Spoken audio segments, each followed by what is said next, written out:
போன வாரம் நம்ம மிதிலை காட்சி படலங்கள்ல இருக்கோம். அதாவது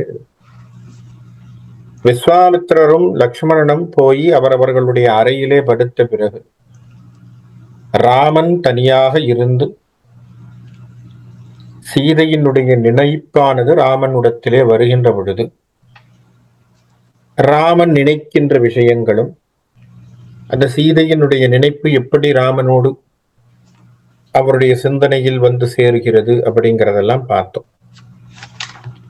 அதுல ஒரு அழகான ஒரு செய்யுளை பார்த்தோம். என்ன பார்த்தோம்? ஆகும் நல்வழி அல்வழி என் மனம் ஆகுமோ, இதற்கு ஆகிய காரணம் பாகு போல் மொழி பைந்தொடி கண்ணியே ஆகும், வேறு இதற்கு ஐயுறவு இல்லையே. இந்த பாட்டிற்கு அழகான பதங்களை அழகான விஷயங்களை கம்பன் நமக்கு கொடுத்திருக்கான். கம்பன் ஒரு பாட்டுக்குள்ளேயும் பல கருத்துக்களை வச்சுதான் நமக்கு கொடுப்பான். இப்போ இந்த பாட்டுல சொல்லும் பொழுது ராமனுடைய கேரக்டரை சொல்ற மாதிரி சொல்லிட்டேன். ராமர் என்ன நினைக்கிறார்? நான் சாதாரணமா கெட்ட விஷயங்களில் என் மனம் போகாது இல்லையா? என் மனமானது எப்பொழுதும் நல்லதை தான் நினைக்கும். அப்படி நல்லதை நினைக்கின்ற என் மனமானது சீதையின் பால் ஒரு காதல் உற்று சீதையை நினைக்கின்றது என்று சொன்னால் கட்டாயம் அவள் கன்னியாகத்தான் இருக்க வேண்டும். ஏனெனில் அவள் பிறன் மனையோடு பிறன் மனைவியாக இருந்தால் என் மனம் நினைப்பதற்கு வழியில்லை. அப்ப என்ன அர்த்தம்? நினைப்பிலும் கூட ராமன் என்கின்ற ஒரு உத்தமன் பிறன் மனையை பற்றி நினைக்காதவனாக இருந்தான் என்பதுதான் இங்கே குறிப்பு. இந்த டிசிப்ளினை எங்க கொண்டு போய் வச்சிருக்காரு பாரு. அதாவது சொல்றதோட இல்லை சார், செயல்முறையில மட்டும் இல்லை. சும்மா பேசிட்டோம் ஒழுக்கமா இருக்கணும்னு பேசிவிட்டு கீழே வந்தவனே ஒழுக்க கேடோடு வாழ்றது எத்தனையோ பேரை பார்க்கிறோம் இல்லையா? மேல நின்று வாழ்க்கை ஃபுல்லு நினைக்கிற மாதிரி பெரிய பெரிய தத்துவங்களையும் பெரிய பெரிய ஒழுக்கமான விஷயங்களையும் பேசுவான். எல்லோரையும் மதிக்க வேண்டும், எல்லா உயிரிலும் அன்பை பார்க்க வேண்டும், கடவுளை செய்ய வேண்டும், அதை செய்ய வேண்டும், இதை செய்ய வேண்டும். வெளியில வந்த பிறகு ஒருத்தர் நடந்த விஷயத்தை சொன்னார். ஒரு அழகான ஒரு குருஜி சொன்னார். மேல உட்கார்ந்து மேடையில ரொம்ப சொற்பொழிவு, ஆன்மீக சொற்பொழிவு, பகவத்கீதை எல்லாம் பேசுறார். கீழே இறங்கி வந்தாராம். அவர் விட்டுட்டு போன செருப்பு மேல நாய் படுத்துறதுதான். எட்டி காலால நாயை ஒழிச்சாராம். என்ன மனசு? பேசுறது ஒன்னும் செய்யக்கூடிய செயல் வேறு இல்லையா? சிலருக்கு பேச்சு வேறையா இருக்கு, செயல் வேறையா இருக்கு. இதுல பிரச்சனையே அதுதானே. இன்றைய தலைவர்களிடத்திலே இருக்கக்கூடிய மாபெரும் சிக்கலே அதுதான். பேசுவது ஒன்று, செயலாக்கும் ஒன்றாக இருக்கு. ஆனால் ராமன் என்ன செஞ்சான்? நினப்புல கூட கிளாரிட்டியை வச்சிருந்தான், நினப்புல கூட டிசிப்ளின். என்ன சொல்றான்? ஏன்பா என் மனசு அந்த மாதிரி நினைக்காதேங்கிறான், யோசிக்கிறான்.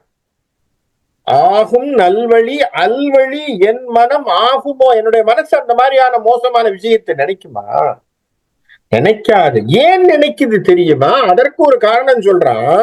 இதற்கு ஆகிய காரணம் ஏன் அந்த பெண்ணை பற்றி அடிக்கடி என் மனம் நினைக்கிறது என்று சொன்னால், பாகுபோல் மொழி பைந்தொடி. அப்ப சீதையினுடைய பேச்சை, சீதையினுடைய மொழியை, சீதை பேசுகின்ற பேச்சை ராமன் கேட்டிருக்க இல்லையா? ராமனும் சீதையும் பார்த்தார்கள்னு கம்பன் எழுதணும் இல்லையா? நல்லா யோசிச்சு பார்ப்போம், பேக் ட்ராக் பண்ணி பார்ப்போம். என்ன பண்ணா? அப்படி வந்து அந்த பால்கனியில உப்பரிகையில நிக்கிறா தோழிகளோடு. ராமர் அப்படி வீதியில நடந்து வர்றார். ஒரு நிமிஷம் சீதை மேலிருந்து கீழே பார்க்கிறா, ராமன் கீழிருந்து மேல. இதுதான் நடந்தது. அப்ப ரெண்டு பேரும் பார்க்கின்ற பொழுது ஒரு நிமிடம் இருவரும் ஒருவரை ஒருவர் பார்த்திருக்காள். கண்ணோடு கண்ணினை கவ்வி, வார்த்தை தானே போட்டார். கண்ணோடு கண்ணினை கவ்வி கருத்தொக்க அண்ணலும் நோக்கினாள் அவளும் நோக்கி. இந்த வார்த்தை நமக்கு எல்லாருக்கும் தெரியும். அப்ப என்ன ஆச்சு? ரெண்டு பேரும் ஒருவரை ஒருவர் பார்த்து கொண்டு ஒருவருடைய கருத்துக்களை பரிமாறிக்கொண்டார்கள் என்று சொன்னான். அப்ப ராமன் மேல அப்படி ஒரு பார்வை பார்த்தார், சீதை மேல இருந்து கீழே பார்த்தா. அதுக்கான காரணங்கள் நம்ம பேசினோம், என்ன காரணத்தினாலே அப்படி வச்சிருந்தான் கம்பன்னு நம்ம பேசினோம், எல்லாம் முடிஞ்சது. அப்போ அந்த இடத்துல சீதையினுடைய மொழியை எப்படி கேட்டிருப்பான்? ராமன் நடந்து வருகின்ற பொழுது, சீதா அங்க வருகின்ற பொழுது தோழிகளோடு பேசியிருக்க கூடும் இல்லையா? அவ தோழியோட தான் நடந்து வர்றா. இப்படி வந்து ஒரு நிமிஷம் தானே அப்படி கீழே பாக்குறா. அவ தோழிகளோடு நடந்து வருகின்ற பொழுது, தோழிகளோடு நின்ற போது, தோழிகளுடன் அவள் பேசிய பேச்சு காற்று வாக்கிலே ராமனுடைய காதில் விழுந்திருக்க கூடும். ஏன் அந்த பெண்ணை திரும்பி திரும்பி நினைக்கிறேன்னா, பாகு போல் மொழி பைந்தொடி கண்ணியேன்ட்டான். அப்ப அவ குரல் எப்படி இருக்கான்? அப்படி பாகு மாதிரி அவ்வளவு ஸ்வீட்டா இருக்குப்பா. அது என்ன ஆகுது? திரும்ப திரும்ப திரும்ப திரும்ப திரும்ப திரும்ப இந்த ரெக்கார்ட் பிளேயர்ல நமக்கு பிடிச்ச பாட்டை அடிக்கடி கேட்டுட்டே இருப்போம் தெரியுமா? இந்த ரிப்பீட் மோட்ல போட்டு கேட்போம். அந்த மாதிரி அவளுடைய பாட்டானது, அவளுடைய பேச்சானது என்னுடைய மனதிலே ரீங்காரம் விட்டு கொண்டே இருக்கிறது. காரணம் அவளுடைய குரல் இனிமை. அப்படி திரும்ப திரும்ப நினைக்கின்றதற்கு அந்த குரலானது ஒரு காரணமாக இருக்குன்னு சொன்னாலும், என் மனம் நல்லதைத்தான் நினைக்கும். ஆகவே நல்லதை நினைக்கிறதுனால அவள் கன்னியே ஆகும் என்கின்ற கருத்தை வைத்தார். எப்படி பாருங்க, எவ்வளவு ப்ராசஸிங் ஜட்ஜ்மெண்ட். அதாவது நான் எடுக்கிற ஜட்ஜ்மெண்ட் நல்லதா கெட்டதா நிறைய பேருக்கு குழப்பம் இருக்கு. நம்ம டிசிஷனே சரியா சரியில்லையான்னு யோசிப்பான். ராமன் தீர்மானமா பேசுறான். என்ன சொல்றான்? கரெக்டா, நான் நினைச்சேன்னா அது கன்னிதான், அந்த பொண்ணு கன்னி. ஏன்னா அதை தவிர என் மனசு போகாது. என் மனசுல யோசனை வருதுன்னா அந்த பொண்ணு கன்னியாகத்தான் இருக்கணும். அவள் என்னவளாக இருத்தல் அவசியம். ஆகவே தான் என் மனம் அவளை நாடுகிறது. எப்படி பாக்குறாங்க? அப்ப என்ன மாதிரியான ஒரு கருத்தினை அவன் அழகாக இங்கே வைக்கிறான் என்பதை நமக்கு தெரிகிறது. அப்ப அந்த மொழி ஒரு முக்கியமான ஒரு விஷயமாக இருக்கு. பேசக்கூடிய மொழி பாகுபோல் பைன்மொழி. அந்த மொழியானது ரொம்ப முக்கியமான ஒரு இம்பாக்ட கொடுக்கும். இது அழகாக ஜெகவீர பாண்டியனார் ரோமியோ ஜூலியட்டோட ஒப்பிட்டு பேசுறாரு இந்த இடத்துல. எனக்கு அதுவும் பிடிச்சிருக்கு. ரோமியோ ஜூலியட் வந்து ஷேக்ஸ்பியர் எழுதிய ஒப்பற்ற ஒரு காதல் காவியம் ரோமியோ ஜூலியட். எல்லாருக்குமே தெரியும் இல்லையா? அதுல ஒரு வார்த்தை வருதான், how silver sweet sound lovers tongue by night. அவ வார்த்தை எப்படி இருக்கான்? அவ பேசுற பேச்சு அப்படியே சில்வர் ஸ்வீட் டங், எப்படி like softest music to attending ears பேசுறான். எப்படி ஷேக்ஸ்பியர் பாருங்க, like softest music attending ears. அப்படியே அந்த காதுகளுக்கு அழகான மொழியை தருவதை போல் அவளுடைய வார்த்தைகள் வருகிறது இல்லையா? அவளுடைய வார்த்தைகள், அவ பேசக்கூடிய பேச்சு அப்படி இருக்கு, அவ்வளவு ஸ்வீட்டா இருக்கும். அவன் ரோமியா யோசிக்கிறான் ஜூலியட்டை பத்தி. அப்ப அழகான அந்த மொழி. அப்ப என்ன காரணம்? பைன் மொழி, தேன் போன்ற மொழி அங்கே என்ன பண்ணுது? மனசுக்குள்ள ஊடுருவுகின்ற ஒரு சமாச்சாரம். அப்படிங்கிறதுக்கு நமக்கு ஒரு சான்று கிடைக்குது. அதாவது என்னன்னா, கம்பனில் மட்டுமல்ல, நமக்கு கிடைக்கக்கூடிய விஷயங்களாகிய பல காப்பியங்களிலும் இப்பேற்பட்ட மொழியை வைத்து, மொழி ஒரு ஊடுருவலை தரும் அப்படிங்கிறது நமக்கு புரியுது இல்லையா? அதே போல இதே ஒரு லயனை பிடிச்சு பின்னாளில் வந்த காளிதாசர் ஒரு காவியம் ஒன்று படைக்கிறான். காளிதாசர் எழுதிய எத்தனையோ காவியங்கள்ல சாகுந்தலம் அப்படின்னு ஒரு காவியம் கேட்டிருக்கோம். துஷ்யந்தன் சகுந்தலையை வைத்து எழுதிய அருமையான காவியம். அந்த காவியத்திலே துஷ்யந்தன் சகுந்தலையை பார்க்கிறான். சரியா? அவனை பார்க்கின்ற பொழுது அவனுக்கு அவள் மேல் ஒரு ஆசை, காதல் ஏற்படும். துஷ்யந்தன் மனசுல நினைக்கிறான், அது சமஸ்கிருதத்துல இருக்கு, அதனுடைய அர்த்தத்தை சொல்றேன். என் மனம் இவளை இச்சிக்கின்றது, அதனால் ஐயமின்றி அரசரால் இவள் மணக்கத்தக்கவளே. ஒன்றில் ஐயம் தோன்றின் தங்கள் உள்ளமே சாட்சியாக நின்று நல்லோருக்கு உண்மை தெரிவிக்கின்றது. அப்போ துஷ்யந்தன் மனசுல என்ன நினைக்கிறான், நான் இந்த பொண்ணு மேல ஆசைப்படுறேன்னா கண்டிப்பா இவ அரச ராஜரீகத்துக்கு ஒத்து வந்தவதான், அவள் கன்னியாகத்தான் இருக்க வேண்டும், நான் தப்பா நினைக்க மாட்டேன்னு துஷ்யந்தன் பேசுவதாக, அவன் மனதிலே பேசுவதாக. எதை அதி கொட்டு வருது?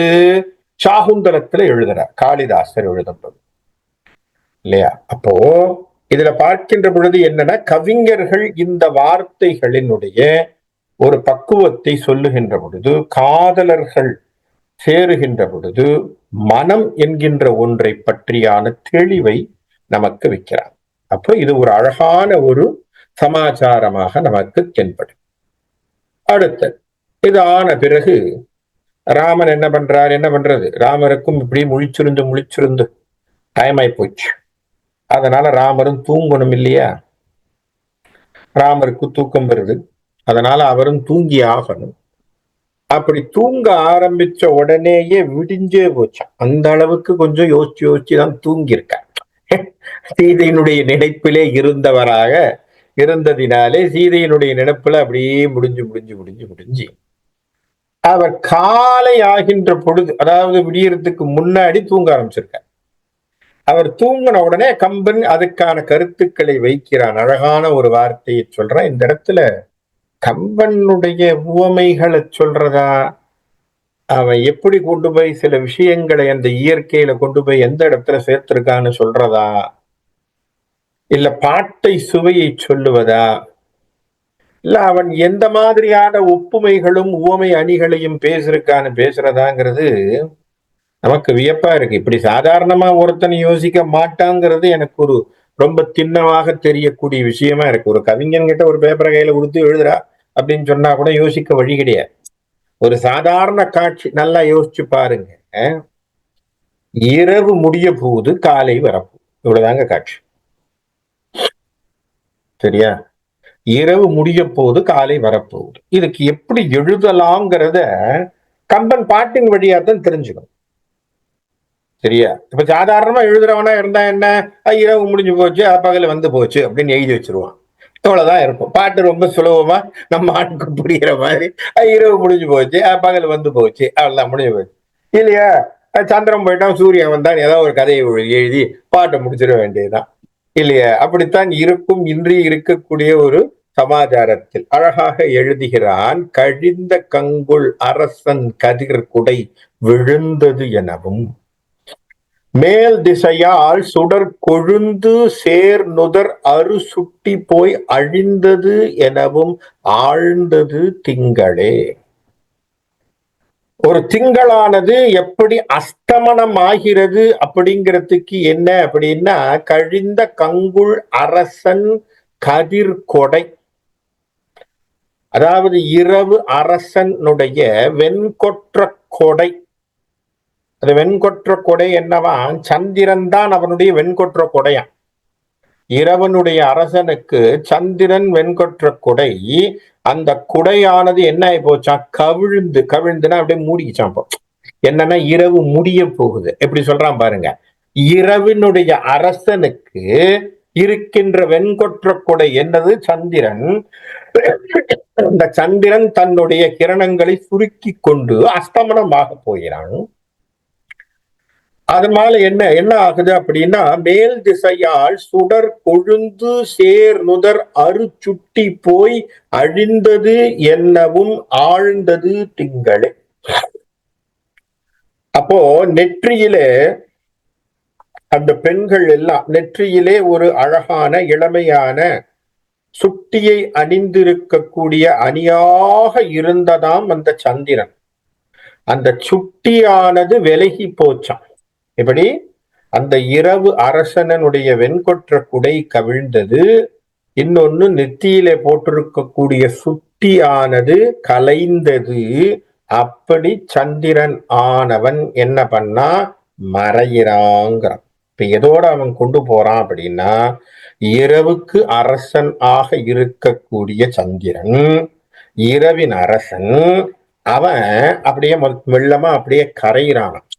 அவன் எப்படி கரைகிறான்? அவனுடைய வெண்கொற்ற கொடையை அப்படியே மூடிக்கிறான்.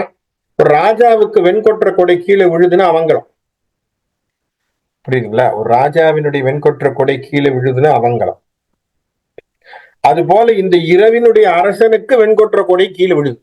அப்பனா என்ன அர்த்தம்? இரவு இனிமே போதான், இனிமே வெளிச்சம் தான் ராமனுடைய வாழ்க்கைக்குன்னு சொல்லாம சொல்றான். என்ன அர்த்தம்? ஏன்னா மறுநாள் காலை வந்துருச்சு, மறுநாள் காலையில தான் சுயம்பரத்துக்கு எல்லாம் போறாரு அவரு. அதுதான் அதுக்காக கம்பன் சுட்டக்கூடிய ஒரு இடம் என்ன சொல்ல வரான்? அழகாக இரவினுடைய குடையானது குறைந்து விட்டது, அது நெத்தி சுட்டி மாதிரி இருக்கக்கூடியதும் கீழே விழுந்துருச்சு. ஆனா என்ன ஆச்சு? இப்ப கதிரவன் வரப்போறான் என்று அழகான ஒரு ஒப்புமை. எப்படி பாருங்க, ஒரு ராஜாவோட இதை ஒப்புமை பண்ணுவானாங்கிறது ஒரு முக்கியமான கேள்வி இல்லையா? சாதாரணமா நம்ம சொல்லிடலாம், இரவு நான் சொன்ன மாதிரி இரவு முடிஞ்சுச்சு அப்படிங்கிற வார்த்தையை எந்த ஒரு கவிஞனும் எழுதிடும். ஆனா அதற்கு ஈடாக எழுதுறதுதான் கம்பனுடைய திறமை இல்லையா? சாதாரணமா நம்ம கம்பனுடைய பாட்டை ஜென்ரலா சொல்ல முடியாது. அதனாலதான் கம்பன் பாட்டுக்கு அத்தனை வரிகளும் அத்தனை விவரங்களும் இருப்பதாக பேசுகின்றோம் இல்லையா? கண்ணதாசன் சொன்னானே, காலம் என்னும் ஆழியிலும் காற்று மழை ஊழியிலும் சாகாது கம்பன் பாட்டு அவன் தலைமுறைக்கு எழுதி வைத்த சீட்டு என்று சொன்னான். எப்படி? காலம் என்னும் ஆழியிலும் காற்று மழை ஊழியிலும் சாகாது கம்பனின் பாட்டு அவன் தலைமுறைக்கு எழுதி வச்ச சீட்டு. சீதை நடையழகும் ஸ்ரீராமன் தோழழகும் போதை தரும் எனச் சொல்லி என்னை போட்டான் மதுக்குடத்தில் அள்ளி. என்னை போட்டான் மதுக்குடத்தில் அள்ளி. அப்படி கள்ளிருக்கும் கூந்தல் அவள் உள்ளிருப்பாள் என பள்ளமதை ஆக்கி வைத்த ராகவனின் அம்பு. அது பாட்டல்ல உண்மை என நம்பு. வரிகள் பாருங்க, கண்ணதாசனுடைய வரிகள். சரியா? அது பாட்டல்ல உண்மை என நம்பு. 10,000 பாடலுக்கு முத்தாக தந்த சத்தான கவிஞன் கம்பனுக்கு ஈடு இனி வித்தாகவில்லை என பாடு. இனி அவன் வர முடியாது. கண்ணதாசன் சொன்ன மாதிரி கம்பனுக்கு ஈட எவன சொல்ல முடியும்? காரணம் என்ன? அதுதான் பாடல்கள். பாருங்க, ஒரு இரவு முடிஞ்சு காலம் வருது அப்படிங்கிறத எதோட ஒப்புமை கொடுக்கிறோம்? இதுதான் இங்க நமக்கு இருக்கக்கூடிய ஒரு பெரிய விஷயம். அதாவது கம்பன்ல நம்ம தேட வேண்டிய விஷயமாக இருக்கு. அடுத்தது ஒரு வார்த்தை போடுறான், அழகான ஒரு விஷயம். சரியா? எப்படி கொடுக்கிறான்னு பார்ப்போம். வீசுகின்ற நிலாச்சுடர் விழுந்ததால் ஈசன் ஆம் மதி ஏகலும் சோகத்தால் பூசு வெண்கலவை புனை சாந்தினை ஆசை மாதர் அழித்தனர் எனவே. என்ன பண்றான்? வீசுகின்ற நிலாச்சுடர் விழுந்ததினால் அந்த வெண்மையாக இருக்கக்கூடிய நிலாவானது என்ன ஆகி போச்சு? அஸ்தமனமாய் போச்சு. சரியா? அந்த ஈசன் ஆ மதி ஏகலும், ஈசன் அப்படின்னு சொன்னா இங்க புருஷன் அர்த்தம். புருஷன் யாருக்கு புருஷனா?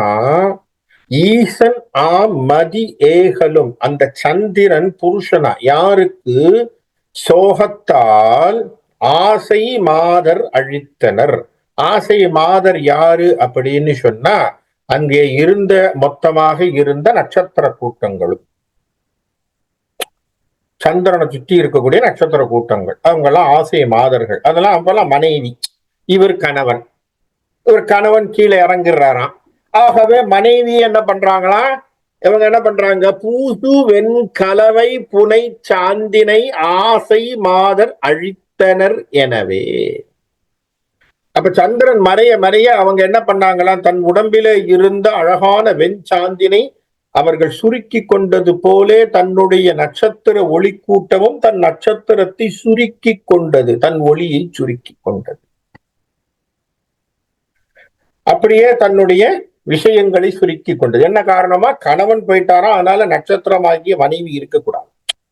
எப்படி எப்படியான ஒப்புமையை பாருங்கள். அதாவது ஒரு அழகான விஷயத்தை, ஒரு சாதாரணமா நிலா மறையுது, திங்கள் வரப்போகுதுன்னு சொல்லக்கூடிய, அதாவது சூரியன் வரப்போறான்னு சொல்லக்கூடிய விஷயத்தை என்ன அழகான அழகான விஷயங்களிலே அவன் கொண்டு வந்து சேர்ப்பான் என்று சொன்னால் நமக்கு ஒரு வியப்பை தரக்கூடியதான விஷயங்களை தருகிறான். அதுதான் கம்பனுடைய பாட்டுல நம்ம பார்க்கக்கூடிய விஷயங்கள்.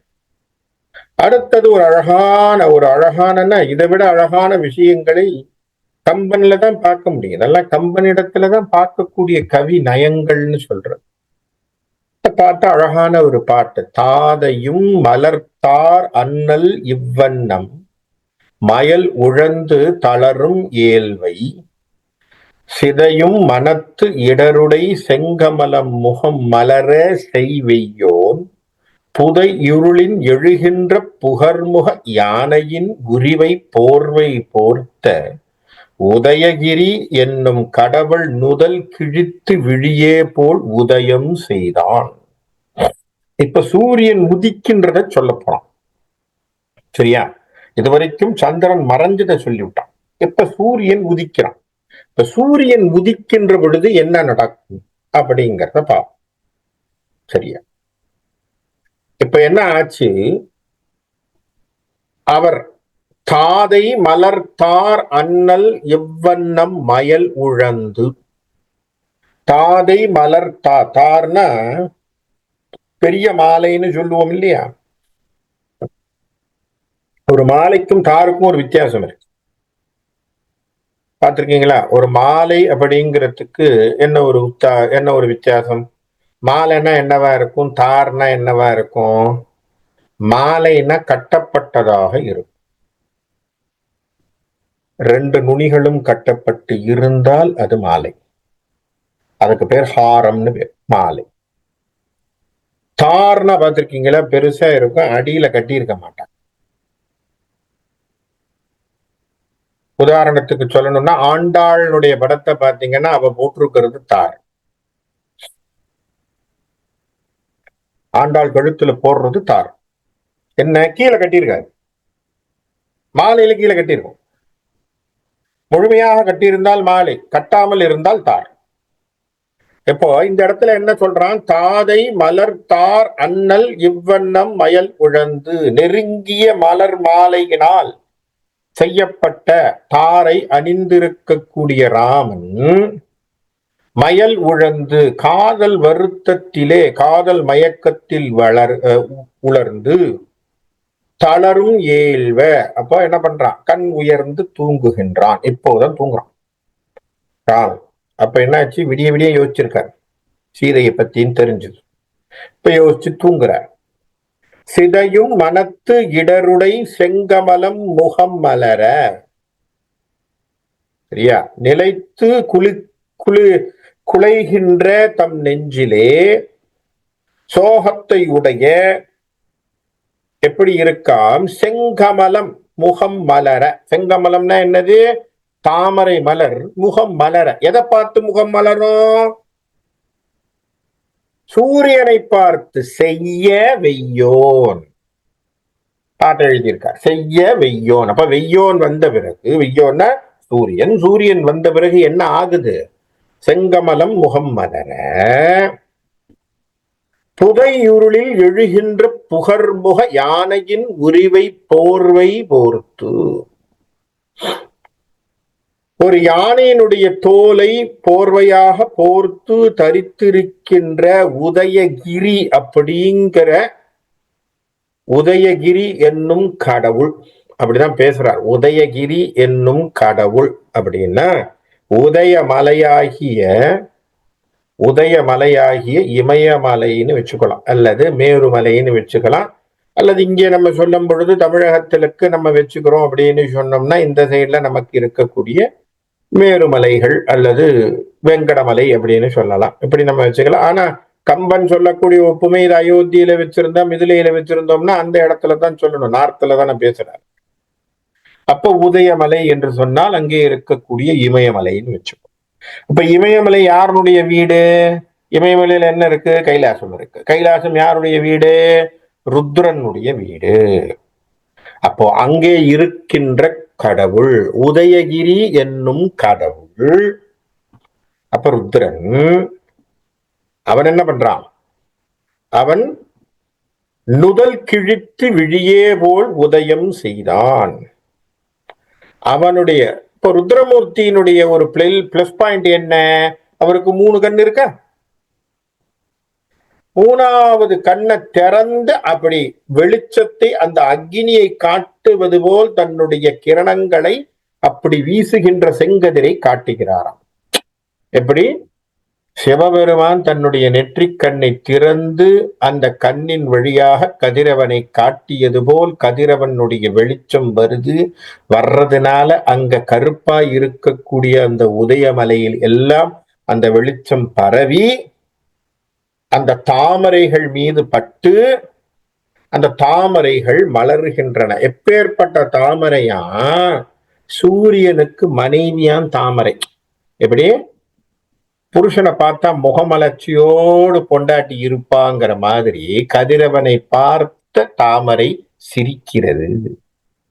எப்படி எழுதுறான் பாருங்க ஒப்புமைகளை. எங்க இருந்து எங்க கனெக்ட் பண்றாங்கிறது தான் நமக்கு வித்தியாசமான ஒரு கனெக்ஷன். கம்பனுடைய கனெக்ஷனே பெரிய கனெக்ஷன். இப்ப எங்க இருந்து எங்க கொண்டு போயிட்டா? சூரியன் உதிக்கின்றது, இதுதான் சார் சொல்லணும். ஆனா அதை சொல்லுகின்ற ஒரு சமாச்சாரத்துல என்ன அழகான வரிகளை போட்டிருக்கிறான். அழகான அப்போ நம்ம பாருங்க யோசிச்சு கூட பார்க்க முடியாது. கம்பனுடைய பக்தியையும் இங்க சொல்லக்கூடியதா இருக்கு இல்லையா? கம்பனுடைய பக்தி சிறப்பு நமக்கு தெரியுது. என்ன? ருத்ரனையும் சேர்த்து சொல்கின்றாங்க. சிவபெருமானுடைய நெற்றிக்கண்ணையும் சுட்டி காட்டுகின்றான். இந்த எப்படி? அந்த உதயமாகின்ற சூரியனானவன் சிவபெருமானுடைய நெற்றிக்கண்ணை போன்று இருக்கிறதுங்கிறான். அப்ப அந்த இடத்துல அதை கொண்டு வந்து சேர்க்கக்கூடிய ஒரு அழகான ஒரு ஒப்புமை கம்பனுடைய கவியிலே நமக்கு தெரியும். இதெல்லாம் ஒரு அனுபவிக்க வேண்டிய ஒரு பாடல்களை போல் நமக்கு தெரிகின்ற ஒரு பாடல். அப்போ வெய்யோன் உதயம் செய்தான். அப்பேற்பட்ட அழகான உதயத்தை அவன் வெய்யோன் வெய்யோன் என்று சொல்லக்கூடிய அந்த சூரியன் அங்கே செய்கிறான். அப்படி செய்கின்ற ஒரு சமாச்சாரம் நமக்கு அழகான ஒரு விவரங்களை தருகிறது. அப்ப ராமர் தூங்க வைத்தார். என்ன? எதனால தூங்க வைத்தார்? ஏன்னா மனசுக்குள்ள காதலினால் அவருக்கு ஏற்பட்ட மயக்கத்திலே அப்பதான் அலர்ச்சி தூங்க ஆரம்பிச்சிருக்கார். தூங்க ஆரம்பிச்ச உடனேயே அப்போ சூரியன் உதிக்கின்றான். இதுல என்ன சொல்ல வர்றாருன்னா, பின்புக்கத்துல ஜெகவீர பாண்டியனார் அழகாக ஐயா எழுதியிருப்பார். என்னன்னா, எப்பொழுதுமே ராமன் சூரிய உதயத்துக்கு முன்னாடி எழுந்திரிச்சிருவான். அன்னைக்கு எழுந்திருக்கல. லக்ஷ்மணன் பாக்குறான், என்னடா அண்ணா ஒண்ணு எழுந்திருக்கலையே, ஒன்னும் தூங்கின்னு இருக்காருன்னு இவனை கூறுவிச்சார். பாக்குறான், அயர்ந்து தூங்குறான். ஒரு வேளை நடந்து வந்த கலப்பா இருக்கும், ஏன்னா ரொம்ப தூரம் நடந்து வந்திருக்காரு, அதனால தூங்குறாரு போல இருக்குன்னு டிஸ்டர்ப் பண்ணாம போயிட்டான். ஆனாலும் சுற்றி இருக்கக்கூடிய இயற்கை காட்சிகள் எல்லாம் என்ன சொல்லுது? ராமனை சுற்றி சுற்றி வருகிறது. அதுல சூரியன் கதிரவன் எழும்பிய ஒரு காட்சியை சிவபெருமானுடைய நெற்றிக்கண்ணோடு சேர்த்து சொல்லக்கூடிய ஒரு அழகான ஒரு சமாச்சாரத்தை இங்கே கம்பன் நமக்கு வைக்கிறான். அது ஒரு அழகான ஒரு ஒப்புமையாக நமக்கு தெரியுது. ஏன்னா இந்த அளவுக்கு ஒரு ஒப்புமை அழகாக சொல்ல முடியாது. அதாவது என்ன சொல்றது? தாமரை சூரியனின் மனைவி என்பதை ஒரு அழகான ஒரு ஒப்புமையை போடுறான் இங்க கம்பன். அடுத்த ஒரு சமாச்சாரம் பார்ப்போம். இதெல்லாம் அவருடைய என்ன சொல்றது, கம்பன் தான் அப்படிங்கிறதுக்கு இவைகள் எல்லாமே ஒரு ஒரு ஒரு அழகான விஷயங்கள் தான்.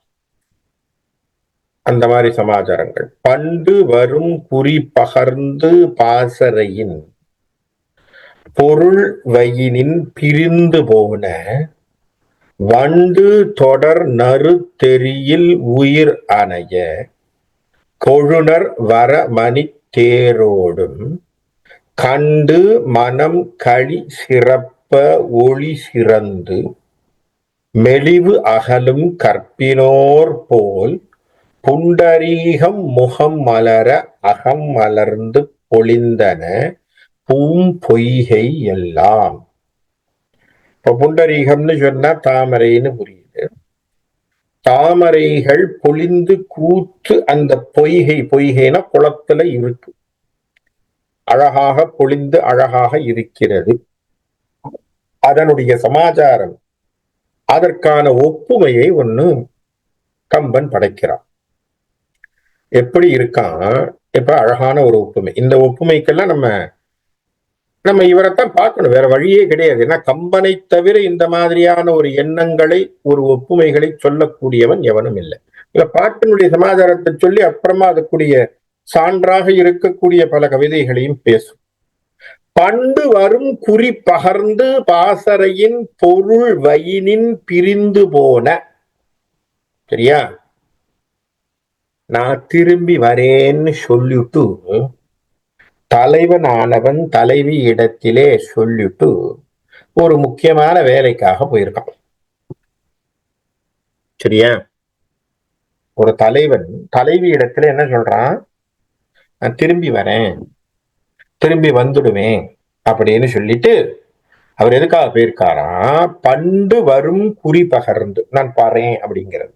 பண்டுன்னா திரும்பி வருவேன், மீண்டும் வருவேன் அப்படின்னு சொல்லி எதற்காக போகிறான்? பாசறையின் பொருள் வயினின் பிரிந்து போன. 2 வார்த்தையை போட்டிருக்கான் கம்பன். இதுல முதல் வார்த்தையாக போட்டிருக்கிறது என்ன? பாசறை. பாசறை என்று சொன்னால் போர் செய்யும் பொருட்டு, போருக்காக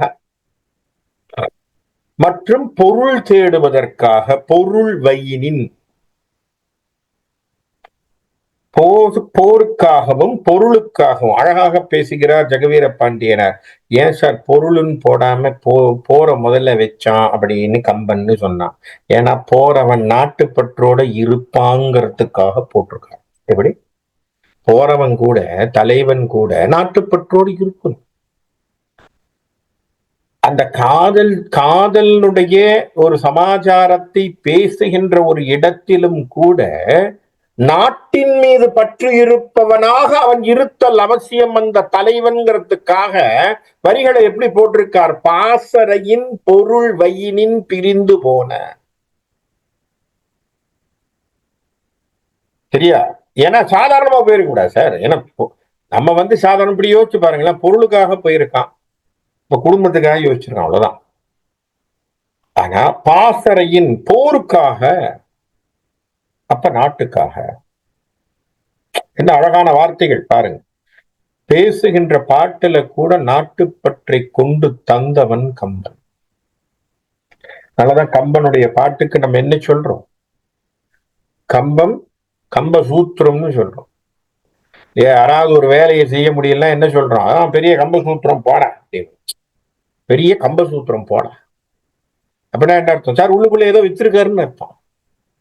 கம்பன் பாடல்களிலே சூத்திரங்களை வைத்திருக்கிறான்னு அர்த்தம். என்ன? பாட்டை பார்க்கின்ற பொழுதே பாட்டினுடைய கருத்திலேயே விஷயத்தை வச்சிருக்கான் பாருங்க. சாதாரண பாட்டா சொல்லிட்டு போயிடல. அவன் சொல்லக்கூடிய சாதாரணமான ஒரு ஒப்புமை தான். அந்த ஒப்புமையில் கூட நாட்டுப்பற்றினை கொண்டு தரக்கூடிய ஒரு விஷயங்களை முன்னெடுத்து வைக்கிறான் என்று சொன்னால் அதுதான் கம்பனுடைய ஒரு பெரிய விஷயம். அழகா சொல்றான். பண்டு வரும் குறி பகர்ந்து பாசறையின் பொருள் வயினின் பிரிந்து போன. அப்ப திரும்பி வரேன் அப்படின்னு சொல்லிட்டு போயிருக்கான். எதுக்காக? போருக்காக போயிருக்கான், பொருள் கொண்டுவதற்காக போயிருக்கானே. அப்படி பிரிந்து போன வண்டு தொடர் நறுத்தெறியில் உயிர் அணைய. அந்த தலைவன் என்ன பண்றான்? வண்டு தொடர், இந்த வண்டுகள் தொடர்ந்து இடைவிடாது மொய்ப்பதற்குரிய மனமுள்ள மலர்களை மாலையாக உடைய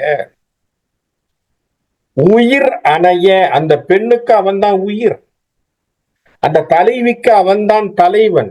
அந்த தலைவன் என்பவன் அவளுக்கு உயிருக்கு நிகர். உயிர் அணைய கொழுனர் வரமணி தேரோடும். அவன் என்ன பண்றான்? அவன் அங்க வந்துட்டான். தலைவன் வருகிறான். அழகிய தேரிலே ஏறி வந்து கொண்டிருக்கிறான். என்ன தேரா? மணிகள் வைத்த தேர். ஏன் அதான் சொல்லியிருக்கான். அதைத்தான் பேசுறான் கம்பன். மணி தேரோடும். வர்றது ஒரு சின்ன சத்தம் போட்டுக்கிட்டு வர்றான். அந்த தேர்ல வர்றாரு அழகா. அழுகிய தேரில் வர அதை பார்த்த உடனே கண்டு மனம் களி சிறப்ப. அதை பார்த்தா அந்த தலைவிக்கு எவ்வளவு அழகான ஒரு சந்தோஷம் ஏற்படும்.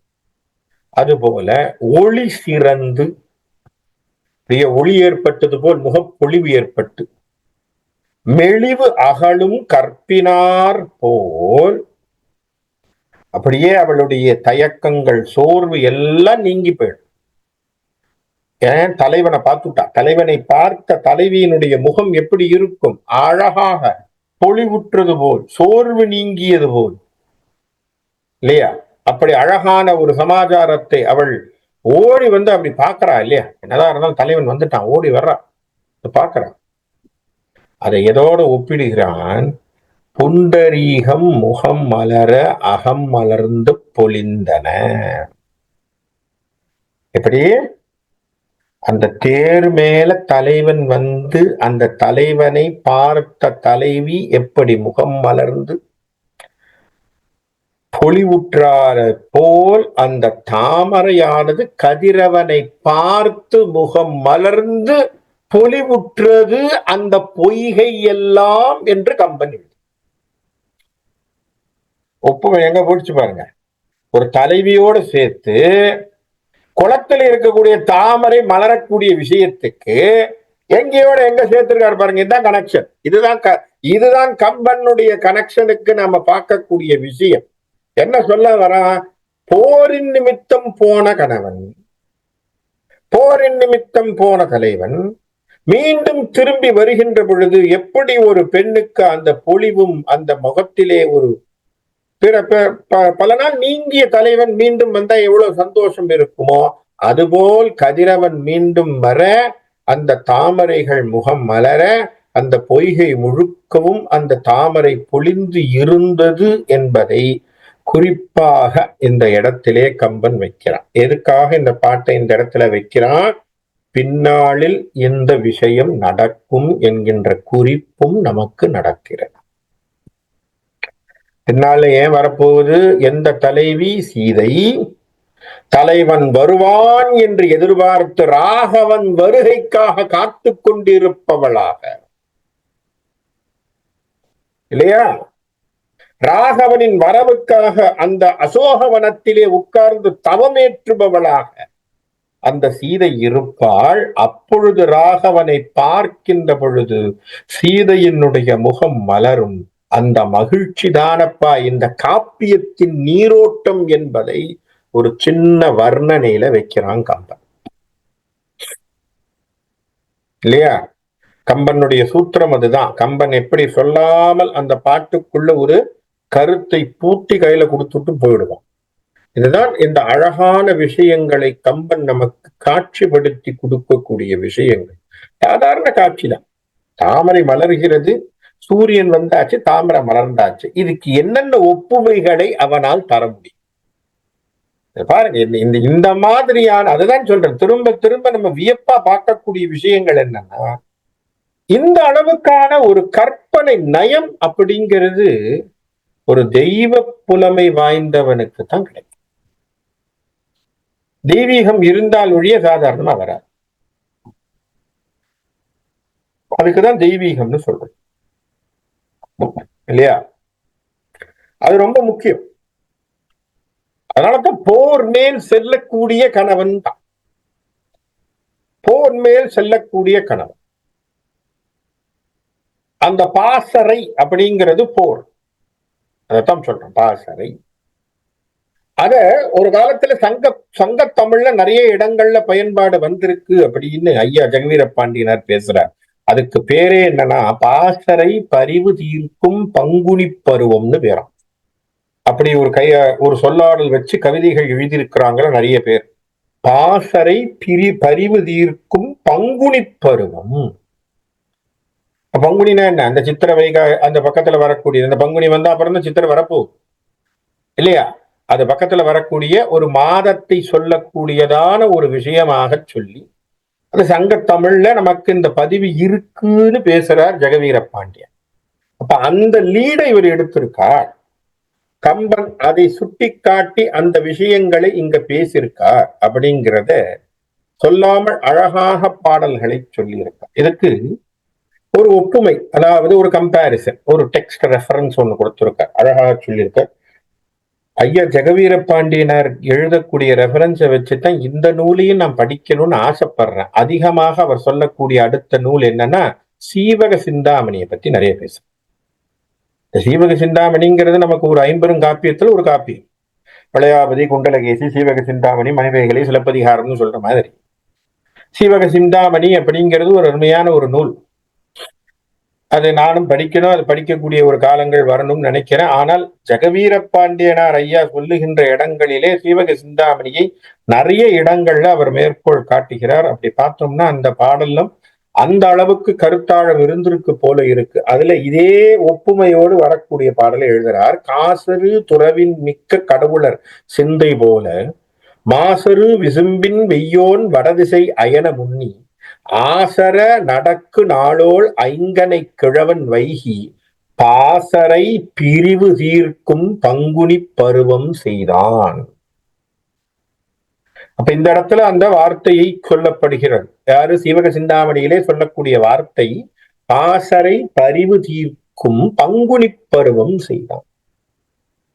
அப்ப காதலன் காதலி பிரிந்தவர்கள் சேருகின்ற இடத்திலே எப்படியான ஒரு விஷயம் வந்தது அப்படிங்கிறத பத்தி சொல்லக்கூடிய ஒரு அழகான ஒரு பாடல் சீவக சிந்தாமணியிலே. அந்த சீவக சிந்தாமணியினுடைய ஒரு சமாச்சாரத்துல பார்க்கின்ற பொழுது அந்த அந்த தலைவனானவன் வருகின்ற ஒரு சமாச்சாரத்தை இங்கே அவரும் பதிவு செய்கிறார். என்ன வார்த்தையோடு? பாசறை என்கின்ற வார்த்தை. இப்ப பாசறைங்கிற வார்த்தை கம்பனும் அந்த தன்னுடைய சொல்லாடல்ல போடுறார் இல்லையா? பாசறைங்கிற வார்த்தையை தானே யூஸ் பண்றார். நமக்கும் தெரியுது இல்லையா பாசறைங்கிற வார்த்தை? பண்டு வரும் குறிப்பகர்ந்து பாசறையின், அந்த பாசறைங்கிற வார்த்தையை இவரும் உபயோகிக்கிறார். அப்ப பாசறைங்கிற வார்த்தையினுடைய சொல்லாடல் நமக்கு நிறைய இடங்கள்ல தெரியும்.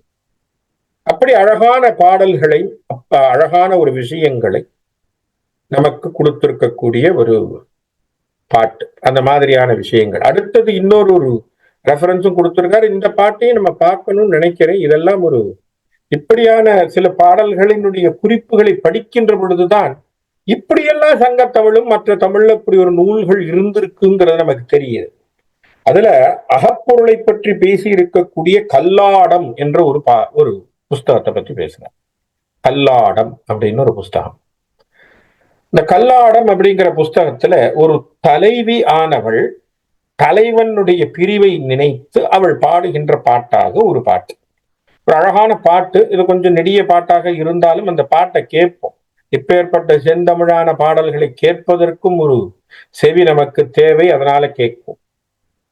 கொடிய கோளினாள் செருமுகம் போல கனைகதிர் திருகி கல் சேர்ந்து முறை புக்க 11 கிழவி ஊர்த்தூஞ்சிய போல் புக்குளம் பொய்கை வாய்த்தற்கொள்ள வேல்சரத் துடைக்குனர் கோலம் நோக்கி இருள்மகள் கொண்ட குறுநகை போல முல்லையும் மவ்வளும் முருகுயிர் தவிழ தனந்தோர் உளத்தில் காமத்தீ புக மனந்தோர் நெஞ்சத்து அமுது நீர்விட அன்றில் புச்செய்கை புக்காலப்புடவை ஆன அந்தனர் அருமறை அறிக்கிடை அடங்க முதிர்கனி மூலம் முனிகணம் முறுப்ப கலவை பூவும் தோல் முடி கழம்ப விரிவலை நுழையார் நெய்தல் எய்ந்த தத்தம் கைகளை அளவையின் விளைப்ப நீர் அள மகளிர் செவ்வாய் காட்டி பசுந்தாள் செங்கோல் ஆம்பல் மலர தோளும் இசையும் கூண்டிடும் கலையும் அருள் திரு எழுத்தும் பொருள் திரு மறையும் விரும்பிய குணமும் அருத்திரு உருவமும்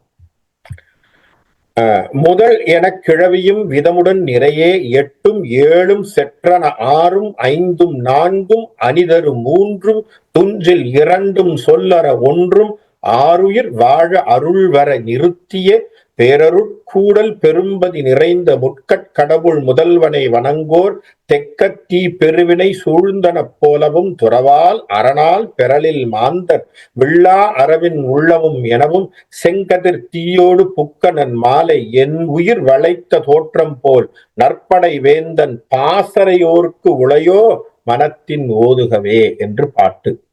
இது கல்லாடம் என்கின்ற ஒரு பாட்டுல ஒரு தலைவியானவள் தலைவனுடைய பிரிவை நினைத்து வாடுகின்ற வகையிலே அவள் சொல்கின்ற பாட்டு. அவள் சொல்லக்கூடிய பாட்டினுடைய கருத்து இவ்வளவுதான். மாலையானது, அதாவது இரவு நேரத்திலே நிலாவாகிய நீ என்னை வந்து சுற்றெடுத்து கணவன் என்னுடைய தலைவனுடைய ஞாபகத்தை தர்றியேப்பா, அதுபோல எனக்கு எப்படி இந்த நினைப்பை தருகிறாயோ அதுபோல் அவன் மீது காய்ந்து அந்த நினைப்பை தந்து அவனை மீண்டும் என்னிடத்தில் சேர்க்க மாட்டாயா என்று சொல்லக்கூடிய பாட்டு. என்ன அழகான பாட்டு பாருங்க. இந்த பாட்டு பல கவிஞர்களுக்கு ஒரு லீடான ஒரு பாட்டா இருந்திருக்கும் நான் நினைக்கிறேன், இல்லையா? நிலாவை தூது விடுவது, காதலன் காதலி நிலாவை தூது விடுவது, நிலாவை வச்சு பாட்டு எழுதுனது, எல்லாமே நமக்கு நிறைய பாடல்கள் தரும். நம்ம நிறைய பாட்டுக்கு பார்த்திருக்கிறோம், இல்லையா? கர்ணன் பாட்டுல இருந்து கூட பார்த்திருக்கிறோம். இரவும் நிலவும் மலரட்டுமே, இந்த பாடல்கள் எல்லாமே நமக்கு என்ன, நிலாவை வைத்து பாடிய பாடல். இப்ப காரணம் என்ன? நிலாவை பார்த்து இந்த பெண்ணானவள், இதெல்லாம் நம்ம சங்க தமிழ்ல இருந்த பாடல்கள் பாருங்க. அகம் பேஸ் பண்ண பாடல், அகப்பொருளிலே வைத்து பாடிய பாடல். அகப்பொருள்னா என்ன? மனத்தினை முழுமையாக வைத்து மனதிலே ஏற்படக்கூடிய உணர்வுகளை பதிவு செய்த பாடல்கள். அப்படி ஒரு பாடல்கள்ல வருகின்ற வரியும் எப்படி போய் நிற்குது? நாற்படை வேந்தோன் பாசறையோர்க்கு உளையோ, நீ அங்க உட்கார்ந்திருக்கே, போரல இருக்கிறியே, ஆனால் அங்கிருந்து என்னை பற்றி நினைப்பு உனக்கு இல்லையோன்னு நினைக்கக்கூடியதான ஒரு பாட்டாக அந்த பாட்டினுடைய பதிவு இருக்கு. அழகான அழகான விஷயங்கள் எல்லாம் பேசுறான். திசை 8, இசை 7, சாத்திரங்கள் 6, மந்திரம் 5, மறை 4, குணம் 3, உருவம் 2, பிரணவம் 1 என்று சொல்லக்கூடியவைகள் எல்லாம் வருது. அப்படியான விஷயங்களின் பதிவு. சாதாரணமான ஒரு பெண் புலம்பலா இருந்தாலும் அந்த புலம்பலுக்குள்ளேயும் ஆன்மீகத்தை வைத்து பேசிய பாட்டாக இருக்கு. அதுதான் அந்த காலத்துல எழுதிய புலவர்களுக்கும் இந்த காலத்தில் எழுதக்கூடியவர்களுக்கும் உள்ள வித்தியாசம். பாட்டுக்குள்ளே கருத்துக்கள் பலவைகள் இருக்கும். ஆகவே இப்படி ஒரு பாட்டை வைத்து தாமரை பொங்கியதை வைத்து அழகாக பாடு. அடுத்த பாடல், என்ன அரிய மறையினோடு கிண்ணர்கள் இசைவர உலகம் ஏத்த விண்ணவரும் முனிவர்களும் வேதியரும் கரங்குவிப்ப வேலை எனும் மண்ணும் மணி மழவும் அதிர வான் அரங்கில் நடம் புரிவாள் இரவியான கண்ணுதல் வானவன் கனகசடை விரித்தால் என விரித்து கதிர்கள் எல்லாம். திரும்பவும் அழகான, இது ஒரு அழகான ஒப்புமை. இங்கே சிவபெருமானுடைய நடனத்தை இங்கே கம்பன் சுட்டாக காட்டுகிறான். சிவபெருமானுடைய நடனம் பாருங்க. பாட்டு நாராயணன் அவதாரத்தை பத்தி வருது. எப்படி? ராம காதை இது பாட்டு, இல்லையா? ராமாயணம் என்பது நாராயணன் அவதாரத்தை பத்தி சொல்லக்கூடிய பாட்டு. ஆனா அதுல ஒப்புமை யாரோட சேருது? சிவபெருமான் நடனத்தோடு, சிவபெருமான் நெற்றிக்கண்ணோடு. யோசிச்சு பாருங்க. இதைத்தான் நான் திரும்ப திரும்ப சொல்றேன். கம்பனில் எந்த விதமான மாற்றமும் இல்லை. அவன் சிவனும் நாராயணனும் ஒன்று என்கின்ற பதத்திலே பார்த்தவன் என்பதனால சொல்றேன். அவன் அத்வைத பரமாக இருந்திருக்காங்கிறது இதெல்லாம் சாட்சி. இந்த பாட்டெல்லாம் பார்க்கின்ற பொழுது அவனுக்கு என்ன அத்வைத்தமா தான் யோசிச்சிருப்பான்னு நான் நினைக்கிறேன். இதெல்லாம் நமக்கு அழகா தெரியுது. என்ன அழகா சொல்றான் பாருங்க. என்ன அரிய மறையினோடு கிண்ணர்கள், சரியா? அழகான மறை வேத பாடல்களோடு கிண்ணர்கள் அப்படிங்கிறவர்கள் வர இசை பாட கானம் பாடவும் உலகம் ஏத்த விண்ணவரும் தேவர்களும் புதிபாட முனிவர்களும் வேதியரும் கரங்குவிப்ப. என்ன பண்றாங்க? முனிவர்கள் வேதியர்கள் எல்லாரும் கரம் குவிப்ப, கரத்தை குவித்துக் கொண்டு வேலை என்னும் மண்ணும் மணி மழவும் அதிர கடல் என்ன பண்ணுதான், கடல் ஆனது ஆர்ப்பரிக்கிறது இல்லையா? கடலினுடைய ஆர்ப்பரிப்பு எப்படி இருக்கா? முழவு அதிர, மத்தளம் முழங்குவது போல் கடலினுடைய ஆர்ப்பரிப்பு. சரியா? வான் அரங்கில் நடம் புரி வாழ் இரவி ஆன, இந்த வானத்தின் மீது நடன சபை, அந்த நடன சபையில் நடனமாடுகின்ற சூரியன் எப்படி இருக்கான்? கண்ணுதல் வானவன் கனக சடை விரித்தால் என விரித்து கதிர்கள் எல்லாம். அங்க பாத்தீங்கன்னா நெருப்பு கண்ணை நெற்றியில் கொண்டிருக்கக்கூடிய முக்கண்ணனாக இருக்கக்கூடிய சிவபெருமான் அப்படி நடனம் ஆடுகின்ற பொழுது அவனுடைய பொன்னிறமான சடைகள், கனக சடை, அவனுடைய பொன்னிறமான சடைகள் என்ன ஆகுதா? விரித்து, அப்படி அந்த விரிஞ்சு எல்லாம் ஆடுது இல்லையா? நடராஜனுடைய சிலையில பாத்தீங்கன்னா முடியெல்லாம் பறக்கிறதையும் காட்டும் இல்லையா? அவர் தாண்டவம் ஆடுகின்ற பொழுது அவருடைய தலைமுடியும் பறந்ததை போல் நம்ம பார்க்கிறோம் நடராஜர் சிலையில அவர் நடனம் ஆடுகின்ற பொழுது.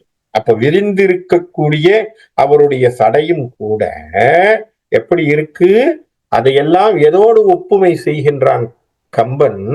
அவைகள்தான் கதிர்கள், கதிரவனுடைய கதிர்கள். சூரியனுடைய கதிர்கள் எல்லாம் எப்படி இருக்கு? சிவபெருமான் நடனம் ஆடினா அவர் தலை விரித்து ஆடுகின்ற சடைக்கு ஒப்பாக, அவர் நெற்றிக்கண்ணில் தெரிகின்ற அந்த அனல் சுடர்தான் சூரியனாக, அந்த வான் மீது அவர் நடனமாடுகின்ற நடன சபையிலே ஆடுகின்ற பொழுது அவருக்கு இசை, அப்போ இசை கொடுக்கணும் இல்லையா? மத்தளம் முழங்கணுமே. இந்த மத்தளத்தை தருகின்றதாக கடல், கடலினுடைய அலை, அந்த ஆர்ப்பரிப்பு இப்படி இருக்கும். அப்படி இருக்க இதை ஆட எல்லாம் செய்ய எல்லாம் என்ன பண்றாங்க? சுத்தி இருக்கக்கூடிய கிண்ணர்கள், தேவர்கள், வானவர்கள், முனிவர்கள், வேதியர்கள் பாட்டு பாட, வேதம் முழங்க அந்த நடன சபையிலே நடனம் ஆடுகின்றான். யார்? சிவன். அது எதற்கு ஒப்பாக இருக்கிறது? கதிரவன் தன் கதிர்களை வீசி வெளியே வருவது. கதிரவன் தன்னுடைய கதிர்களை வீசி வெளியே வருவதற்கு இதுக்கு சமம்னு பேசிட்ட. இப்ப என்ன அழகான ஒரு அழகான ஒரு ஒப்புமைகளை கம்பன் நமக்கு வைக்கிறாங்கிறத பாருங்க. ஒரு சாதாரண காட்சிகள் தான், சாதாரண காட்சி. இரவு முடியுது, ஒரு காட்சி இல்லையா? நிலா அஸ்தானமாகுது, ஒரு காட்சி. சூரியன் எழுந்திருக்கிறான், ஒரு காட்சி. செங்கதிரோன் வருகின்றான், வருவதினாலே தாமரை மலர்கிறது, ஒரு காட்சி. அது செங்கதிர் வீசுகின்ற கதிர்கள் எப்படி இருக்கு, அதனுடைய காட்சி. இப்ப நம்ம பார்த்தோம்னா இயற்கையை எப்படி ரசிச்சிருக்கான் கம்பன்னு புரியுதா? எவ்வளவு ஒப்புமைகளை கொடுத்திருக்கான் பாரு. எதோடெல்லாம் சேர்க்க முடியும் அப்படிங்கிறது. அதான் சொல்ற, ஒப்புமைகளை சாதாரணமா சொல்றது வேற, புரியுதுங்களா? சாதாரணமா ஏதோ செங்கதிரவன் மேல வந்தான் அப்படிங்கிற விஷயத்த நீங்க ஏதோ வேற ஒரு சமாச்சாரத்தோடு சேர்த்து சொல்லலாம். இறை ஆண்மை உடையவன் தான் ஒவ்வொரு கருத்தையும் ஒப்புமையும் இறையோடு சம்பந்தப்படுத்தி பேசுவான். அதனால்தான் கம்பன் அவர் வருகின்றதை கூட அவர் என்ன சொன்னான்? கனக சபையிலே, நடன சபையிலே ஆடுகின்ற சிவபெருமானுடைய சடையின்றான். புரியுதா? சாதாரணமான ஒரு கவிஞனுக்கும் கம்பனுக்கும் இருக்கக்கூடிய மாபெரும் வித்தியாசம் இதுதான். சாதாரணமா பதிவு செய்யறது தப்பில்லை. நம்ம ஒண்ணு சொல்லாம யதார்த்த கவிஞன்னு சொல்லிவிடலாம். யதார்த்தமான விஷயங்களை அப்படியே இருக்கிறத சொல்லிவிட்டான் அப்படின்னு சொல்லலாம். நம்ம ஆங்கிலத்துல நம்ம பேசும்பொழுது நம்ம என்ன சொல்றோம்? நேச்சர்ஸ் போயட் வில்லியம் வேர்ட்ஸ்வொர்த் அப்படிங்கிறவரை பத்தி பேசுறோம். வில்லியம் வேர்ட்ஸ்வொர்த் அப்படிங்கிறவர் நேச்சர் போயட், இயற்கையை பற்றியான பதிவுகளை சொன்னார். என்ன சொன்னார்? சாலிடரி ரீப்பர்னு ஒரு பாட்டு எழுதினார். அந்த மாதிரி நிறைய பாடல்களை எழுதினார்.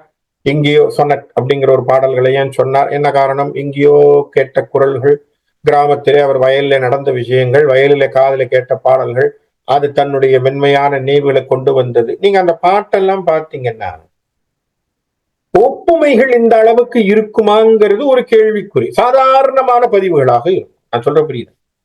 வில்லியம் வேர்ட்ஸ்வர்த்தினுடைய ஒரு நேச்சர் போயிட்டுன்னு அவனை சொல்லுவாங்க. யாரும் தப்பு சொல்ல, அவர்கள் நாங்க யாரும் குறைச்சு மதிப்பிடல. அவர்களும் பெரிய கவிஞர்கள், இல்லை என்று மறுக்கவில்லை. ஆனால் இயற்கையினுடைய அந்த அந்த சாதாரணமான பதிவுகளை அப்படி இப்படி பார்த்து அப்படியே எழுதி கொண்டு போகக்கூடிய ஒரு பாட்டாக வச்சிருக்கோம். ஆனா தமிழ் கவிஞர்கள் ஆகிய கம்பனுக்கு மட்டும், அதனாலதான் அவனை நம்ம கவி சக்கரவர்த்தின்னு பேசும். கம்பனுக்கு மட்டும் இயற்கை கூட கடவுளினுடைய அசைவாக தோன்றுகிறது என்பது இங்கே ஒரு இல்லையா? இதுதான் அதுல இருக்கக்கூடிய பிடி. நம்ம சாதாரணமா பார்க்க முடியாது. அது கம்பனுக்கு அப்படி ஒரு புரிதல். சாதாரணமான நிகழ்ச்சியை சாதாரணமாக எழுதிவிடாமல் கம்பன் அதை பெரிய விஷயங்களோடு, ஆன்மீக பெரிய பரபிரம்மத்தோடு ஒப்பிட்டு அவன் எழுதுகிறான் என்று சொன்னால் அது கம்பனுக்கே உரித்தான ஒரு நடை. அது கம்பனுக்கே உரித்தான ஒரு பெரிய விஷயம். அதைத்தான் நம்ம இங்க பார்த்து நம்ம வியக்கின்றோம் இல்லையா? அடுத்ததையும் பார்ப்போம். கொல் ஆழி நீத்து அங்கு ஓர் குனி வயிற சிலை தடங்கை கொண்டு கொண்டல் அல் ஆழி தேர் இரவு இளங்கரத்தால் அடிவருடி அனந்தல் தீர்ப்ப அல் ஆழி கரை கண்டான் ஆயிரவாய் மணி விளக்கம் அழலும் சேக்கை தொல் ஆழி துயிலாதே துயிர் ஆழி நெடுங்கடலுள் துயில்கின்றானே. இப்போ ராமன் இவன் எங்க பண்ணிட்டான்? இப்ப ராமன் படுத்திருக்கக்கூடிய அறைக்கு வந்துட்டார் கம்பன். அங்கே படுத்திருக்கக்கூடிய ராமன் உடைய அந்த அவன் படுத்திருக்கக்கூடிய திசையை வச்சுக்குவோம். சரியா? ஜெகவீர பாண்டியனார் சொல்றார், தெற்கு திசையில தலை வச்சு படுத்திருக்க கூடும் ராமர்னு எழுதியிருக்கார். ஏன் காரணம்னு சொல்றேன். ஏன்னா இந்த பாட்டினுடைய அர்த்தம் அப்படி இருக்கு. என்ன சொல்ற? கொல் ஆழி நீத்து அங்கு ஒரு குனி வயிற சிலை தடக்கை கொண்ட கொண்டல். கொல் ஆழி நீத்து, ஆழி அப்படின்னு சொன்னா என்ன? கடல்னு சொல்லலாம். ஆழி சூழ் உலகம் எல்லாம் கடலால் சூழப்பட்டதுன்னு அர்த்தம். கடல் ஆழி, கொல் ஆழி. கொல் ஆழின்னு ஏன் பேரு வச்சாருன்னா வர்ற பார்க்கடல். ஆழிங்கிறது பார்க்கடலை இங்க ரெஃபர் பண்றார். ஆழி நீத்து, நீத்துனா பார்க்கடலை நீத்து. ஏன் கொல் என்னால் கொலை செய்யக்கூடிய பெரிய ஆயுதங்களாகிய சக்கரத்தையும், இல்லையா, கையில இருக்கும் இல்லையா, நாராயணன் கையில சக்கரம் உண்டு இல்லையா, சக்கரப்படை. அது தவிர அவர் கையில கதை உண்டு, வாழ் உண்டு. இதெல்லாம் என்ன பண்ணிட்டார்? அவர் எடுக்கல, எல்லாத்தையும் விட்டுட்டு எதோட வந்திருக்காரு? அங்கு ஒரு குனி வயிற சிலை தடக்கை கொண்ட கொண்டல். கையில அதெல்லாம் விட்டுட்டு என்ன கையில வச்சிருக்காராம்? வளைந்த ஒரு கையிலே வில்லை வைத்திருக்கக்கூடிய ராமன். வளைந்த வில்லை கையிலே வைத்திருக்கக்கூடிய ராமன். அப்ப கோதண்டத்தை கையில் வைத்திருக்கக்கூடியவன் எப்படி இருக்கான்? கொண்ட கொண்டல். கொண்டல்னா என்ன அர்த்தம்? கொண்டல்னா மேகம்னு அர்த்தம். மேக நிறத்தை உடையவன் இல்லையா? கருமையான நிறத்திலே இருக்கக்கூடிய ராமன் எல் ஆழி தேர் இரவு இளங்கரத்தால். எப்படி இருக்கு? எல் ஆழி தேர் இரவும் இளங்கரத்தால். அவனுடைய யாரை இப்ப சொல்ல போறார் அப்படின்னு சொன்னா, இந்த இடத்திலே கதிரவனை பற்றி பேச போறார். அதுக்கு வர்றார், அழகான வார்த்தையை சொல்ல போறார். ஆயிரம் வாய் மணி விளக்கம் அழலும் சேக்கை. எங்க இருந்தார்? ஆயிரம் வாய் அப்படின்னு சொன்னா யாருக்கு? ஆயிரம் தலை யாருக்கு? ஆதிசேஷனுக்கு சொல்றோம் இல்லையா? ஆயிரம் தலை கொண்டவன் ஆதிசேஷன், ஆயிரம் முகங்கள் கொண்டவன் ஆதிசேஷன். அந்த படுக்கையிலே, அந்த சேக்கை அப்படின்னு சொன்னா அந்த படுக்கை தோல் அழித்து துயிலாதே, அந்த படுக்கையிலே படுக்காமல் சாதாரணமா இப்ப எங்க படுத்திருக்கான்? மிதிலையிலே சாதாரணமான ஒரு அறையிலே படுத்திருக்கிறான். அவர் படுத்திருக்கின்ற பொழுது அவருடைய காலிலே இந்த கதிரவன் ஆனவன் என்ன பண்றான், நேர வந்து அவருடைய சின்ன கால்களை வருடி, எப்படி அவனுடைய கதிரவனுடைய கதிரானது என்ன பண்ணுதான், அவர் கால் இருக்கு இல்லையா, அவன் கால் மேல வந்து விழுது. அப்ப என்ன அர்த்தம், கிழக்கிலிருந்து சூரியன் உதித்து சூரியனுடைய கதிரானது அவர் கால்ல விழக்கூடிய ஒரு வகையில படுத்திருக்கார். அதை புரிஞ்சுக்கணும். புரியுதாப்போ? அதனாலதான் அவர் என்ன சொன்னார்னா, தெற்கு திசையில தலையை வச்சு படுத்திருக்கார் ராமன். அப்ப இப்ப கிழக்குல இருந்து இப்படி வருது சூரியனுடைய கதிரானது அவர் காலில் விழுந்து விழுது. பெரியவங்களை எழுப்பும் பொழுது ஒரு குருவை எழுப்பக்கூடிய சீடன் காலை தொட்டு எழுப்பணுமா? எப்படி காலை தொட்டு எழுப்பணுமா? அதுபோல் கதிரவன் என்ன பண்ணானா, அல் ஆழி கரை கண்டான், எப்படி ஆடி வருடி அனந்தல் தீர்ப்ப, அப்படி காலை தொட்டு அப்படி வணக்கம் சொல்றானா ராமனுக்கு. அப்பா ராமா, விடிஞ்சிருச்சு, எழுந்துரு ராமா, விடிஞ்சிருச்சுப்பா, எழுந்து. எப்படி அப்படி போட்டு அவனை உழுக கூடாது இல்லையா? அப்படி காலில் வருடுறான கதிரவன். இது அழகாக சொல்லுவார்கள். இதெல்லாம் அந்த காலை, அதாவது சில சமயங்கள் சொல்லுகின்ற போது ஒப்புமை சொல்வார்கள். ஸ்ரீரங்கத்து பெருமான், அந்த பெருமானுடைய காலில் வந்து சூரியன் விழுமா. காலையில சூரியன் அந்த பெருமானுடைய காலை பார்த்ததினால் அது காலை. அது மறைகின்ற பொழுது அந்த நாராயணன் எம்பெருமான் ஸ்ரீரங்கத்தினுடைய பெருமானுடைய கழுத்திலே இருக்கக்கூடிய மாலையை பார்ப்பதனால் அது மாலை. இப்படி அழகான ஒரு அந்தாதியை ஒண்ணு போட்டிருந்தாங்க. காலை மாலை. காலை என்பது என்ன? ஸ்ரீரங்கத்திலே இருக்கக்கூடிய நம்பெருமானுடைய காலை பார்த்து தரிசனம் செய்து சூரியன் உதிக்கின்றான். மாலையில் அஸ்தமனம் ஆகுகின்ற பொழுது அவன் கழுத்திலே இருக்கக்கூடிய வைஜெயந்தி மாலை என்று சொல்லக்கூடிய அந்த மாலையை பார்த்து அது அஸ்தமிக்கிறது. ஆகவே மாலையை பார்ப்பதினால் மாலை, அவன் காலை வணங்குவதால் காலை. அதுபோல ராமனுடைய காலை வருடி அந்த சூரியன் நிக்க, அப்படி நிக்குது. சொல்லு, இப்ப சூரியன் என்ன சொல்றார்? சொல்லாம ராமனே, காலை வந்து விட்டது, எழுந்துரு அப்படின்னு சொல்லாமல் சொல்லக்கூடிய ஒரு அழகான ஒரு ஒப்புமையை நமக்கு கம்பன் இங்கே அழகா குறிப்பா வச்சிருக்கோம். இதுதான் வந்து நம்ம என்ன சொல்றது, அதாவது ராமனுடைய அழகு. அதான் திரும்பவும் சொல்றேன், கண்ணதாசன் சொன்னது போல் சீதை நடையழகும் ஸ்ரீராமன் தோழழகும் போதை தரும் என சொல்லி என்னை போட்டான் மதுக்குடத்தில் அள்ளி. இந்த அழக நம்ம சொல்லிக்கிட்டே இருக்கலாம். கம்பன் அந்த விவரணையை, கம்பன் அந்த விரிகளை, கம்பன் சொல்லுகின்ற ஒப்புமைகள், அவன் தந்திருக்கக்கூடிய பதிவுகள் அப்பேற்பட்ட பதிவு. அதனாலதான் கம்பனுடைய பாட்டுக்கு நம்ம வந்து ஒரு ஈடான ஒரு பாடல்களை இன்னும் தேடிட்டு இருக்கோம். அதனாலதான் நம்மளுடைய காட்சிகள் அப்பேற்பட்ட மேன்மையான காட்சிகள் அப்படின்னு சொல்லி இன்னைக்கு இந்த இடத்துல நிறுத்துறேன். அடுத்த வாரம் இதனுடைய தொடர்ச்சியாக ராமன் எழுந்து பிறகு அவன் மிதிலைக்கு ஜனகனுடைய அரண்மனைக்கு போய் ஜனகன் மற்றவர்களோடு எல்லாரையும் பார்த்து அதற்கு பிறகு அவன் அந்த சுயம்பரத்துக்குள்ள போகக்கூடிய கட்டங்கள் எல்லாம் இனி வருகின்ற பாடல்களை வரும் அப்படின்னு சொல்லி இந்த இடத்துல இந்த பாட்டை நிறுத்துறேன்.